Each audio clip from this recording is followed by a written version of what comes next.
Hello friends, welcome to my YouTube channel guys psychic tarot Shivi 888। कैसे हैं आप सभी लोग? आई होप आप सभी लोग बहुत अच्छे होंगे और अपनी लाइफ में कुछ बढ़िया बढ़िया कर रहे होंगे।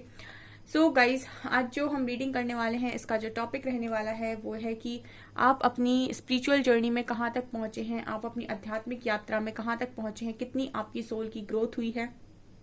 ओके, सो ये हम देखने की कोशिश करते हैं। एंड उससे पहले मैं बोलना चाहूंगी गाइस, प्लीज सब्सक्राइब करें मेरे चैनल को, ताकि जब भी मैं कोई वीडियो अपलोड करूं तो आप उसको देख सकें। ठीक है, और वीडियो पसंद आती है तो प्लीज लाइक जरूर करें। चलिए देखने की कोशिश करते हैं कि आप अपनी स्पिरिचुअल जर्नी में कहाँ तक पहुंचे हैं।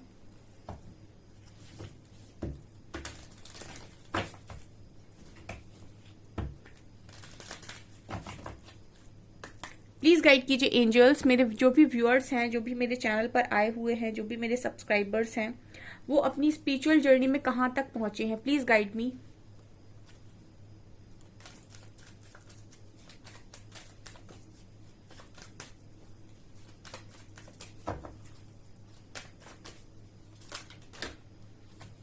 ये आ रहा है indecision. Okay,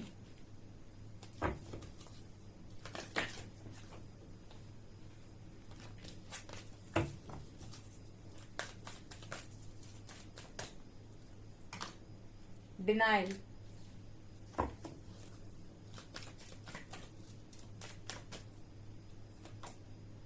acceptance,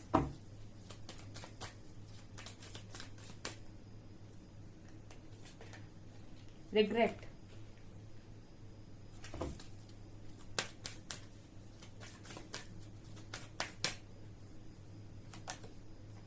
service,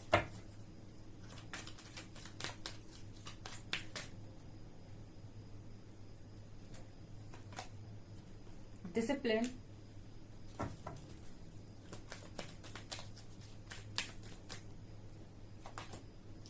fear,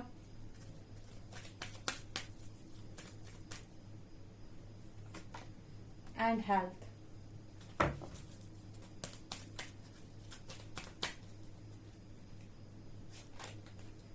Forgiveness,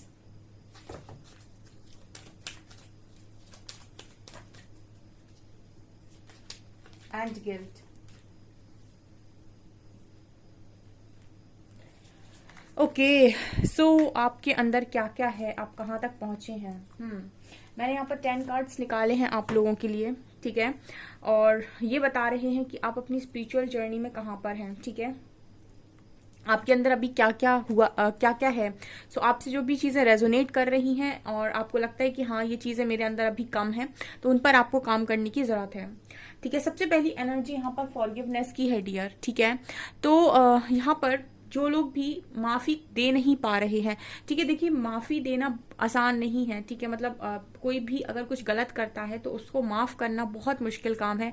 ठीक है, लेकिन आप ऐसा सोच सकते हैं कि अगर किसी ने कुछ गलत किया है और वो इंसान अपनी लाइफ में तो चला गया, लेकिन आप उसका दुख आज भी झेल रहे हैं, तो आपको यहाँ पर सबसे पहले खुद को माफ करने की जरूरत है। ठीक है ना, ये जो फॉरगिवनेस का कार्ड आया है ये बात करता है कि सबसे पहले आप खुद को माफ करिए। ठीक है ना, जो भी चीजें हुई हैं पास्ट में, जो भी आपसे गलतियां हुई हैं या फिर किसी ने आपके साथ कुछ भी गलत किया है, सो आप सबसे पहले खुद को माफ करिए। ठीक है ना, और जो भी इंसान है उसकी बातों को माफ करना बहुत ज्यादा मुश्किल है, लेकिन आप ट्राई कर सकते हैं, या फिर एटलीस्ट आप उस चीज को लेट गो कर सकते हैं, या फिर अपने दिमाग से निकाल सकते हैं, इग्नोर कर सकते हैं। कुछ ऐसा आपको यहाँ पर करने की जरूरत है, बिकॉज जब तक आप माफ नहीं करते तब तक आप हील नहीं हो सकते। सो आपको हील होने के लिए माफ करना बहुत ज्यादा इंपॉर्टेंट है, क्योंकि आप कहते हैं कि मुझे अपने जख्मों पर पूरी तरीके से जख्म को भरना है, लेकिन अगर आप माफी नहीं दे पा रहे, इट मीन्स कि वो जख्म कभी नहीं भर सकता है। तो सबसे पहले जितने भी लोग हैं यहाँ पर, उनको ये चीज एक्सेप्ट करनी होगी कि जो भी होता है कर्मा के अकॉर्डिंग होता है। तो अगर आज कोई चीज मिल रही है तो हो सकता है कि उसमें मेरा कोई कर्मा रहा हो, तो आप इस चीज को एक्सेप्ट करके आप माफी दे सकते हैं। ठीक है, आप अपनी साइड से माफ कर दीजिए और साइकिल को ब्रेक कर दीजिए। जिसने आपके साथ जो कुछ भी किया है उसका कर्मा वो खुद पे करेगा। ठीक है ना, माफ करने का मतलब ये नहीं होता है कभी भी कि सामने वाले को उसका कर्मा नहीं मिलेगा। हाँ, ये जरूर होता है कि आपके द्वारा नहीं मिलेगा। ठीक है, दूसरा यहाँ पर आप लोगों के अंदर एक गिल्ट की एनर्जी बता रहे हैं cards. I release any beliefs that no longer assist in my soul's growth. देखिए अगर आपको किसी बात का गिल्ट है तो आप ये मान सकते हैं कि जो चीजें होती हैं वो कहीं ना कहीं जो निर्धारित है वो होता है और वो कुछ सिखाने के लिए होता है और उससे आपका कोई ना कोई कर्मा रिलीज करने के लिए ही होता है।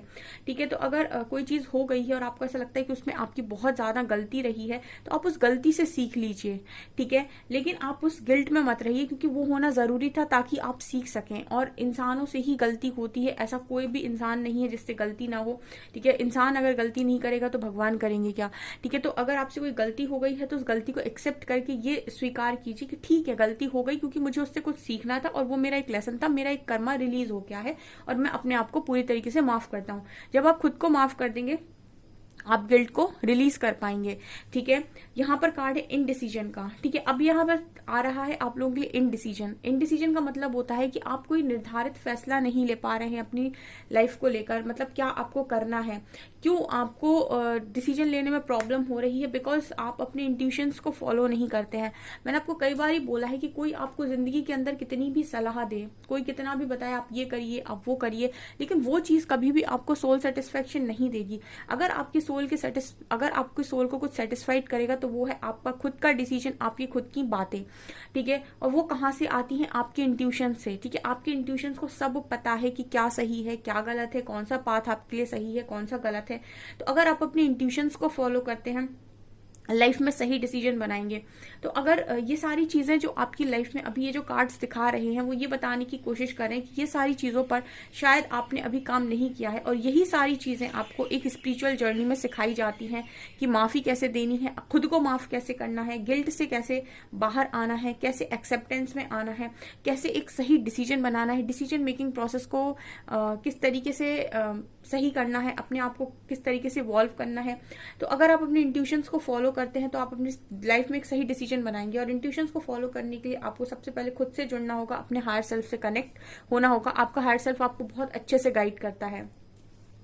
नेक्स्ट कार्ड आप लोग सर्विस दे रहे हो, ये बहुत अच्छी बात है। देखिए सर्विस यहाँ पर आप सभी लोग दे रहे हो तो ये यहाँ पर बहुत अच्छी चीज निकल कर आई है। I feel good when I can help others. तो आप डेफिनेटली किसी ना किसी की हेल्प तो जरूर कर रहे हैं, चाहे वो आपके घर में पेरेंट्स हों, ग्रैंड पेरेंट्स हों, या फिर आप बाहर किसी की हेल्प कर रहे हैं, किसी नीडी पीपल की, किसी पुअर पीपल की, या फिर आप चिड़ियों को खाना रख रहे हैं, या फिर आप स्ट्रीट डॉग्स को, ठीक है, जो स्ट्रीट एनिमल्स हैं उनको कुछ खिला पिला रहे हैं। मतलब जो भी जिस भी तरीके की सर्विस आप दे रहे हैं, जिस तरीके से भी आप मदर अर्थ को सर्व करें, कोई प्लांट्स लगा रहा है, जरूरी नहीं कि आप किसी इंसान की मदद करें, आप मदर अर्थ की वाइब्रेशन बढ़ाने के लिए प्लांट्स लगा सकते हैं। ठीक है, अब चिड़ियों को खाना खिला सकते हैं, पानी रख सकते हैं, मतलब कुछ भी आप सर्विस अगर दे रहे हैं तो वो आपकी आत्मा को बहुत संतुष्टि देगी और कहीं ना कहीं आपका कर्मा रिलीज करेगी। और वो चीज कहीं ना कहीं आपकी लाइफ में पॉजिटिविटी को अट्रैक्ट करती है, क्योंकि जब आप किसी की हेल्प करते हैं तो आप अंदर से पॉजिटिव होते हैं। तो ये चीज आप बहुत अच्छी कर रहे हो। दूसरा यहाँ पर डिनाइल का कार्ड आया है। डिनाइल बात करता है कि आप में से काफी सारे लोग फियर के चक्कर में, किसी डर के चक्कर में रियलिटी को एक्सेप्ट नहीं करते हैं। ठीक है, डर किस चीज का हो सकता है, डर आपको इस चीज का है, किसी को खोने का डर हो सकता है, या फिर ऐसा हो सकता है कि आपके अंदर ये है कि मेरा फ्यूचर कैसा होगा, इस चीज को लेकर डर हो सकता है। जब जब भी इंसान डिनाइल मोड पर जाता है वो ये कहता है मैं ये नहीं मानना चाहता, मुझे तो ये चाहिए, या फिर मुझे ये नहीं चाहिए। जब भी वो इस तरीके की डिनाइल मोड पर जाता है इसका मतलब है कि उसके अंदर कोई ना कोई फियर का इशू है, तभी वो रियलिटी को देखकर भी उसको एक्सेप्ट नहीं कर रहा है। ठीक है, तो आपसे यहाँ पर कहा जा रहा है I acknowledge my fear but I replace it with the insight of awareness. ठीक है, तो आप अपने अंदर की अवेयरनेस से अपने डर को काबू कर सकते हैं। ठीक है, और डिनाइल मोड पर जाने की जरूरत नहीं। अगर आप अवेयरनेस में हैं, अगर आप अवेकन हैं और आपको रियलिटी समझ में आ रही है तो आप अपने फियर को ओवरकम कर सकते हैं। कोई चीज अगर आपको पसंद नहीं भी आ रही है लेकिन अगर वो रियलिटी में दिख रही है तो आप उसको एज इट इज एक्सेप्ट करना सीखिए, ताकि आप अपनी लाइफ में आगे बढ़ सके। क्योंकि डिनाइल मोड पर रहने से क्या होगा, आप खुद को कहीं ना कहीं धोखा दे रहे होंगे, कहीं ना कहीं खुद से झूठ बोल रहे होंगे अपने डर के कारण, क्योंकि आप डर का सामना नहीं करना चाहते।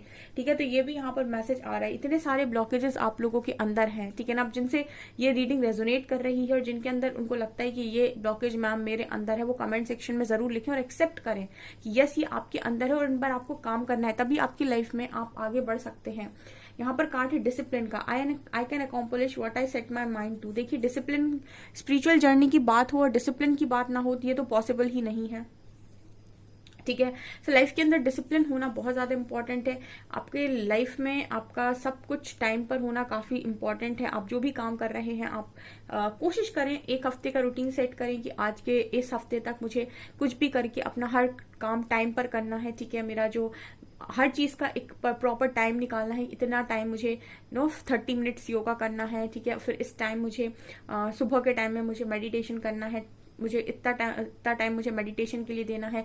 फिर 15-20 मिनट मुझे अपने शैडो वर्क को देने हैं दोपहर में या फिर शाम को, जब भी आप करना चाहें। ठीक है, मिरर एक्सरसाइजेज जो आप करते हो ये सब स्पिरिचुअल जर्नी में काउंट होती हैं। ठीक है, और किस तरीके से आपको अपनी सुबह का रूटीन सेट करना है, शाम का रूटीन सेट करना है।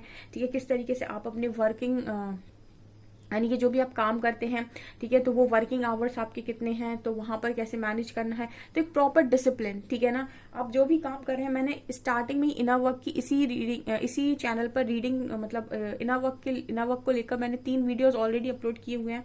मैं और भी वीडियोज यहाँ पर लेकर आऊंगी। यहाँ पर मैंने आपको क्लियरली बताया है कि आपके लिए डिसिप्लिन बहुत ज्यादा इंपॉर्टेंट है। मैंने स्पिरिचुअल जर्नी स्टार्ट करते ही फर्स्ट जो आपको बताया था वो था डिसिप्लिन। ठीक है, तो डिसिप्लिन का स्ट्रॉन्ग मैसेज आ रहा है। आप सुबह से शाम तक अगर आपकी लाइफ का कोई रूटीन नहीं है तो आप मतलब स्पिरिचुअल जर्नी में अभी आप शुरू भी नहीं किए हैं। ठीक है, नेक्स्ट है एक्सेप्टेंस, जो मैं बोल रही थी कि एक्सेप्ट नहीं करना। ठीक है, रियलिटी को देखकर भी एक्सेप्ट ना करना। क्यों? क्योंकि आपके अंदर कुछ ना कुछ ऐसा है जो आप फेस नहीं करना चाहते। I am learning to accept the things that I can not change. देखिए, जिस चीज को आप नहीं बदल सकते उसको एक्सेप्ट कर लीजिए। ठीक है, जो चीज आपके हाथ में नहीं है उसको एक्सेप्ट कर लीजिए, क्योंकि वहां पर आपका हस्तक्षेप करना कोई फायदा नहीं है उस चीज का, क्योंकि उस चीज को आप चाहकर भी नहीं बदल सकते हैं। तो यहाँ पर जितने लोग भी एक्सेप्टेंस में नहीं आ पा रहे हैं उनको एक्सेप्टेंस में आने की जरूरत है। और एक्सेप्टेंस में आपको क्या नहीं आने देता है? डर, फियर। आप डरते हैं किसी ना किसी चीज से, आप डरते हैं, किसी को खोने से डरते हैं, या फिर किसी को कुछ बोलने से डरते हैं, या फिर किसी चीज को फेस करने से डरते हैं, या फिर इस चीज को फेस करने से डरते हैं कि आप एक स्पिरिचुअल जर्नी का पार्ट है। ठीक है, तो कुछ लोगों के अंदर ब्लॉकेज होता है कि लोग क्या कहेंगे। ठीक है, सो इस तरीके के जो भी फियर आपके अंदर है ये आपको रियलिटी को एक्सेप्ट नहीं करने दे रहे हैं, जो आपकी सोल ग्रोथ में रुकावट बना हुआ है। देखिए आपके अंदर कितने ब्लॉकेज हैं। ठीक है, यहाँ पर गिल्ट है, फियर है, बिल्कुल लो वाइब्रेशन एनर्जी है, या इनडिसीजन का कार्ड है, डिनाइल का कार्ड है, फॉरगिवनेस का कार्ड है, रिग्रेट का कार्ड है। ठीक है, ये सारे ब्लॉकेजेस आपके अंदर हैं जो आपकी सोल की ग्रोथ नहीं होने दे रहे। क्योंकि आपकी सोल की ग्रोथ नहीं हो रही इसलिए आपकी मैनिफेस्टेशंस पूरी नहीं हो रही हैं। अब आप में से काफी सारे लोग ये भी पूछना चाहते होंगे कि मैम मेरी मैनिफेस्टेशन पूरी नहीं होती है। इसका कारण है कि आपके अंदर ब्लॉकेज क्रिएट हो रखे हैं। I know that I can not change the past. Regret किस बात का है? क्या आप पास्ट को चेंज कर सकते हैं? आपके हाथ पे पास्ट को चेंज करना है? आप पास्ट में इस तरीके से जाइए और पास्ट को ही जाकर बोलकर आइए कि ठीक है मुझसे गलती हो गई, क्योंकि मुझे कुछ सीखना था, मैंने सीख लिया, मैं खुद को माफ करता हूँ या करती हूँ, और अब मुझे कोई गिल्ट नहीं है, कोई रिग्रेट नहीं है, क्योंकि ये होना जरूरी था तभी मैं आज यहाँ पर हूँ, और अभी मैं यहाँ पर पहुंचा हूँ या पहुंची हूँ। अब इससे आगे ग्रोथ करने के लिए मुझे और सीखने की जरूरत है, तो मुझे इस चीज को भी लेट गो करना है और इस चीज को भी मुझे एक्सेप्ट करना है कि जो हो गया ठीक है, अब जो था वो पहले जाने देते हैं। ठीक है, तो ये रिग्रेट आपको अपने अंदर से निकालने की जरूरत है, क्योंकि रिग्रेट है, गिल्ट है, फियर है, शेम है, ये बहुत लो वाइब्रेशन एनर्जी। आप देखिएगा जो वाइब्रेशनल चार्ट है उसको उठाकर देखिएगा, आप बहुत ही लो वाइब्रेशन एनर्जी में है। जो लोग भी इस एनर्जी में है कमेंट सेक्शन में लिखिएगा। इसलिए आपका मैनिफेस्टेशन पूरा नहीं हो रहा, आपके अंदर ब्लॉकेज क्रिएट हो रखे हैं। हेल्थ, अब ये जो आपके अंदर रिग्रेट है ये कहीं ना कहीं आपकी मेंटल हेल्थ को अफेक्ट करेगा या फिजिकल हेल्थ को अफेक्ट करेगा, और आपकी हेल्थ खराब हो रही है। या तो आप मेंटली बहुत ज्यादा प्रेशर में है, मेंटली आपके अंदर इश्यूज हो रखे हैं। ठीक है, या फिर आप बहुत ज्यादा फिजिकली किसी पेन में है, बॉडी पेन हो सकता है आपको, फिजिकल पेन हो सकता है आपको। ठीक है, तो यहाँ पर I will honour the physical vessel that ancients my souls. ठीक है, तो यहाँ पर आपकी जो बॉडी है इसका ध्यान रखना आपका इम्पोर्टेंट ये इसका ध्यान रखना आपके लिए बहुत ज्यादा जरूरी है। अपनी हेल्थ का ध्यान रखना, क्योंकि जो आपकी बॉडी है वो सेल्फ लव में काउंट होती है। जब आप उसका ध्यान रख रहे हैं इसका मतलब आप सेल्फ लव में हैं। ठीक है, आप अपनी हेल्थ का ध्यान रख सकते हैं। यहाँ पर हेल्थ का मैसेज आ रहा है। अगर ये सारी चीजें आप नहीं कर पा रहे हैं इट मीन्स कि आप बहुत लो वाइब्रेशन में है अभी, और आपको बहुत काम करने की खुद पर जरूरत है अपने मैनिफेस्टेशन को पूरा करने के लिए। ठीक है, और फ्रेंडशिप का कार्ड आया है। I understand that a friend is in my life for a reason. तो यहाँ पर अगर आपको ऐसा लग रहा है कि आप फ्रेंडशिप अट्रैक्ट नहीं कर रहे हैं, अच्छे लोग आपको नहीं मिल रहे हैं, उसका कारण है क्योंकि आपको जब फ्रेंडशिप चाहिए, ठीक है, लोग चाहिए आपको, तो कहीं ना कहीं आपको भी अपनी वाइब्रेशन उस लेवल की रखनी होगी कि आप उस लेवल का फ्रेंड अट्रैक्ट कर सकें। ठीक है, जब आप ही की वाइब्रेशन लो होगी तो आप लो वाइब्रेशन के फ्रेंड को ही अट्रैक्ट करेंगे। ठीक है, तो यहाँ पर आपकी लाइफ में बहुत सारी चीजों को आप अपनी लाइफ में लेकर आ सकते हैं लॉ ऑफ अट्रैक्शन के थ्रू, लेकिन आपको ये देखना होगा कि आप उस वाइब्रेशन में है, जिस वाइब्रेशन की चीजें आप अपनी लाइफ के अंदर चाहते हैं, कि आप वास्तव में उस वाइब्रेशन में, क्योंकि जिस वाइब्रेशन में आप होंगे उसी वाइब्रेशन के लोगों को आप अट्रैक्ट करेंगे। अगर आप खुद फियर में है तो जैसे लोग आपकी जिंदगी में आएंगे वो भी कहीं ना कहीं डरते होंगे। ठीक है, अगर खुद आप डिनाइल मोड पर रहते हैं तो ऐसे लोग भी आपकी लाइफ का हिस्सा बन सकते हैं जो खुद ही डिनाइल मोड पर रहते हैं। ठीक है, तो आप जिस एनर्जी में, जैसे मैं हमेशा कहती हूँ कि आप जितना परफेक्ट होंगे उतनी ही परफेक्ट एनर्जी को आप वेलकम कर पाएंगे। तो ये आपकी स्पिरिचुअल जर्नी में नजर आता है। आपसे कितना रेजोनेट होता है मुझे कमेंट सेक्शन में बताइएगा। और यहाँ पर आपके अंदर कौन कौन से ब्लॉकेजेस हैं जो आप एक्सेप्ट करते हैं रियलिटी को, यस ये मेरे अंदर ब्लॉकेज है उसको मैं ठीक करूंगा, तो आप ये चीज कमेंट सेक्शन में लिख सकते हैं। ग्रेटिट्यूड जरूर शो करें श्री हरि को, महादेव को। ओके, सो गाइज ये आपकी रीडिंग, आई होप आपको रीडिंग पसंद आई हो। रीडिंग पसंद आई है तो गाइज प्लीज वीडियो को लाइक करें, चैनल पर पहली बार आए तो सब्सक्राइब जरूर करें। Thank you guys.